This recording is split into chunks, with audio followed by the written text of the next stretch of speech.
আচ্ছা আমার সমস্যা নাই, ওই জমিটার ব্যাপারে আমি কথা বলবো না। এ নাও তোমার চা। আম্মা এই যে আপনার চা। কি যে চা বানাও, ভালোই লাগে না।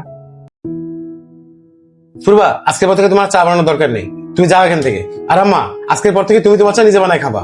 কি, বাড়িতে বউ থাকতে আমার চা বানায় খেতে হবে? হ্যাঁ, তাছাড়া আবার কি, আমি তো খেয়াল করে দেখছি পূর্বা যত সুন্দর করে যাই বলো না কেন, তোমার কোনোভাবেই সেটা পছন্দ হয় না। আর একটা মানুষের ডেলি ডেলি এত কথা শোনানো তো কিছু নাই। অতএব তুমি তোমার নিজের চা নিজে বানায় খাবা।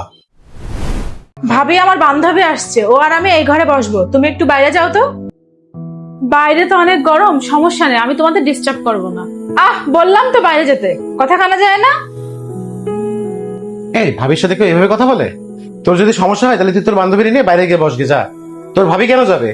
ভাইয়া তুই অনেক বদলাই গেছিস। হ্যাঁ, আমি বদলে গেছি অনেক, তুই যা এখন।